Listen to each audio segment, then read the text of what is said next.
অবস্থা আপনারা আজকের ভিডিওতে মূলত আমরা বেসিক্স বিয়ারিং ক্যাপাসিটি থিওরি এটা সম্পর্কে জানবো। সো এর আগের দিন আমরা তার জাগির যে বিয়ারিং ক্যাপাসিটি থিওরি সেটা সম্পর্কে দেখেছি এবং সেই সম্পর্কে আমরা কি দুটো ম্যাথ দেখেছি। সো আজকে আমরা কি করব, আমরা হলো বেসিক্স বিয়ারিং ক্যাপাসিটি থিওরিটা দেখব। এটা মূলত আপনি বেসিক্স প্রদান করেছেন এবং এই ক্ষেত্রে আপনি কি সয়েলে বিয়ারিং ক্যাপাসিটি আমরা বের করতে পারি, কিন্তু এখানে কিছু কন্ডিশন আছে যে কন্ডিশনগুলো আমাদেরকে আগে দেখতে হবে। সো আমরা ফার্স্টে সূত্রগুলো আমরা দেখব, সূত্রগুলা কোথায় কিভাবে ইউজ হবে সেটা দেখব। এরপরে আমরা কি করব, এরপরে আমরা একটা ম্যাথ দেখব। ম্যাথ দেখে আমরা এই লেকচারটা শেষ করে দিব। ধন্যবাদ। সো যাই হোক, এখানে দেখেন আপনার পেজ নাম্বার কত, পেজ নাম্বার হলো 605। আমি সবসময় কিন্তু আগে বলে দিই পেজ নাম্বার কত। সো পিডিএফ এ পেজ নাম্বার হলো 605 এবং 605 নম্বর পেজে আপনার কি আছে, basics bearing capacity theory. So এই ক্ষেত্রে দেখেন আপনার একই N Q N C N gamma, এই N Q N C N gamma আপনার কি, এটা হলো আপনার মূলত বিয়ারিং ক্যাপাসিটি ফ্যাক্টর। এবং এই ক্ষেত্রে আপনার বেসিকের ক্ষেত্রে এন কিউ ইকুয়াল টু কি, tan স্কয়ার 45 প্লাস 5 ভাগ 2 ই পাই tan 5। এনসি হলো এন কিউ বিয়োগ 1 cot 5 আর এন গামা হলো 2 N Q plus 1 tan 5। So আমার এখানে বিয়ারিং ক্যাপাসিটির সূত্র তিনটা দেওয়া আছে, এনসি এনকিউ এবং এন গামার ক্ষেত্রে, এবং তিনটা সূত্র আপনি যদি ফাইয়ের মান জানেন তাহলে আপনি বের করতে পারবেন এই সূত্রগুলো ইউজ করে।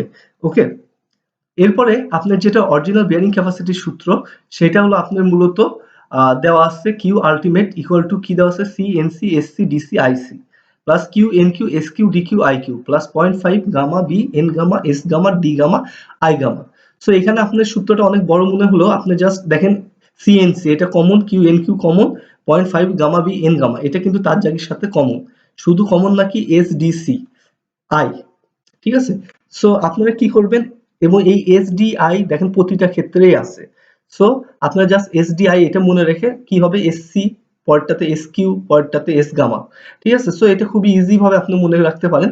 এবং এই ক্ষেত্রে আপনি দেখেন সি কি কোহেশন, এটা আপনি জানেন, N C N Q N gamma কি আপনার হলো বিয়ারিং ক্যাপাসিটি ফ্যাক্টর, এটাও আপনারা জানেন।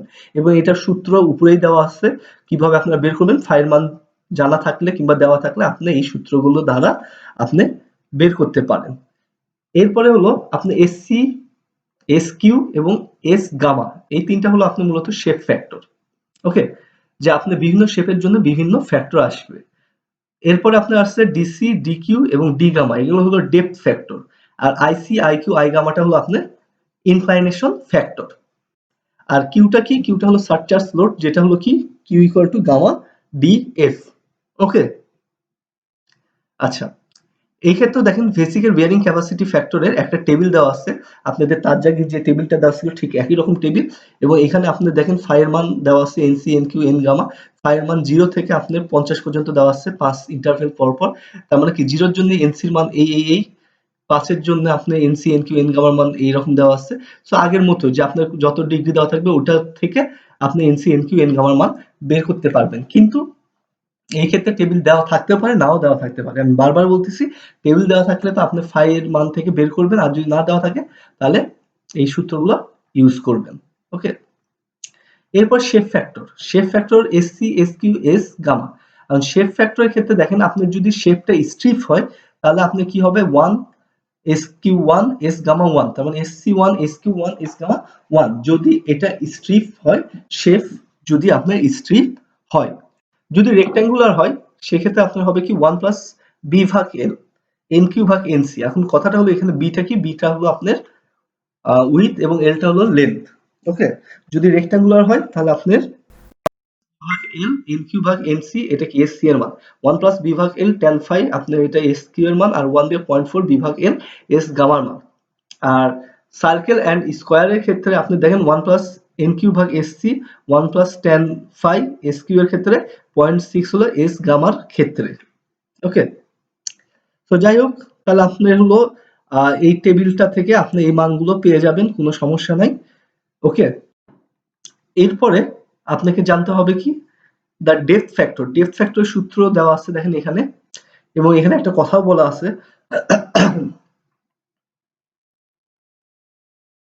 যে ডিসি ইকুয়াল টু কি 1 প্লাস 0.4 ডিএফ ভাগ বি। ডিএফটা কত, ডিএফটা হলো আপনার ডেপথ অফ ফাউন্ডেশন, আর বিটা হলো আপনার ব্রেথ অফ আপনার ফাউন্ডেশন, ঠিক আছে। ডিসি এর মান গেল, ডিকিউটা হলো 1 + 2 tan phi 1 বিয়োগ sin স্কয়ার phi df ভাগ বি, আর ডি গামা হলো 1। আর এক্ষেত্রে আইসি আইকিউ এগুলো কি ইনক্লাইনেশন আপনার ফ্যাক্টর, এবং আই গামা এটার সূত্র হলো আই বিয়োগ 1 বিয়োগ আলফা ভাগ 90 ডিগ্রি, তারপরে কি হোল স্কয়ার, তারপরে আই গামা হলো 1 বিয়োগ আলফা ভাগ ফাই হোল স্কয়ার। এখন একটা কথা আপনাদেরকে আমি বলতে চাচ্ছি যে এখানে ফাই এর মান তো আপনি জানেনই, অ্যাঙ্গেল অফ ইন্টারনাল ফ্রিকশন কিংবা আপনার shear resistance, angle of shear resistance যাই বলে। আলফা যেটা, এই আলফাটা হলো আপনার মূলত কত ডিগ্রি ইনক্লাইন্ড, ঠিক আছে। এখন এটা আপনার প্রশ্নে বলা থাকবে, এবং এটা কি, ধরেন আপনার একটা ফাউন্ডেশন আছে, ঠিক আছে। ফাউন্ডেশনের উপরে আপনার লোডটা কি করার কথা, একবার ভার্টিক্যালি পড়ার কথা। যদি এটা ভার্টিক্যালি না পড়ে একটু অ্যাঙ্গেলে পড়ে, হরাইজন্টালের সাথে কত ডিগ্রি অ্যাঙ্গেলে আছে, এইটা আপনি আলফা দ্বারা প্রকাশ করা হয়। এখানে লেখা আছে where alpha is the inclination of the load with vertical, ভার্টিক্যালের সাথে, সরি আমি হরাইজন্টালের সাথে বলছি, এটা আসলে ভার্টিক্যালের সাথে।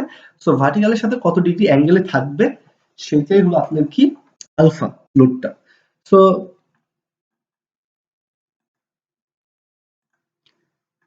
এই হলো আপনার সূত্র বেসিকের। আমি পুরা বেসিক এখান থেকে আপনার কত 605 নম্বর পেজ থেকে আপনার কোন পর্যন্ত যাচ্ছে, আপনার 606 পর্যন্ত। এখানে মূলত সূত্রগুলো লেখা আছে, আপনাকে কিউ আলটিমেট বের করতে হবে। এই কিউ আলটিমেটের জন্য আপনার এই পুরা সূত্রটা ইউজ করতে হবে। এখন যখন আপনি কিউ আলটিমেটের জন্য এই পুরা সূত্রটা ইউজ করতেছেন, ঠিক আছে, সেই ক্ষেত্রে আপনি দেখেন সিএনসি এসসি ডিসি আইসি এই যে যতগুলো ফ্যাক্টর আছে সবগুলোর মান আপনার দরকার হবে। তার মানে আপনি কি মূলত আপনাকে বের করতে হবে আলটিমেট বিয়ারিং ক্যাপাসিটি, এবং এই আলটিমেট বিয়ারিং ক্যাপাসিটির জন্য আপনাকে এই মানগুলো লাগবে ফ্যাক্টরের।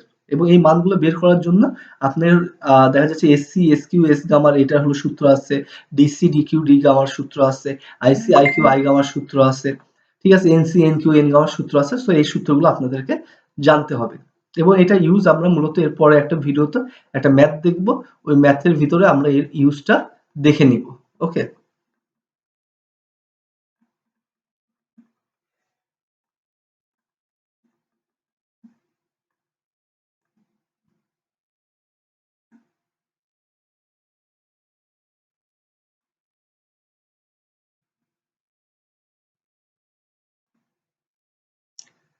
দেখেন আপনি এক্সাম্পল 23.5, এটা মূলত আপনার কি, এরপর দিয়ে আমি করাবো, জাস্ট দেখাচ্ছি। এই যে এখানে দেওয়া আছে যে বেসিক্স ইকুয়েশন, তার মানে আমাকে বেসিক ইকুয়েশন ইউজ করে আমাকে বিয়ারিং ক্যাপাসিটিটা বের করতে হবে, কিংবা আমাকে যেটা বের করতে বলছে সেটা বের করতে হবে। আর আরেকটা কথা আমি বলতে চাচ্ছি, যদি কারো নির্দিষ্ট কথা বলা থাকে, ধরেন তার জায়গায় কিংবা বেসিক, তাহলে ওদের ইকুয়েশনই ইউজ করতে হবে। আর যদি কোনো টাইপের আপনি নির্দিষ্ট করে না বলা থাকে, তাহলে আপনি যে কোনো কারো সূত্র ইউজ করতে পারেন, ঠিক আছে। তো মূলত আমরা সবগুলো একটু করে দেখে যাব। ওকে, সো যাই হোক, ভালো থাকবেন, সুস্থ থাকবেন, এবং পরের ভিডিওতে আমরা ম্যাথটা দেখব।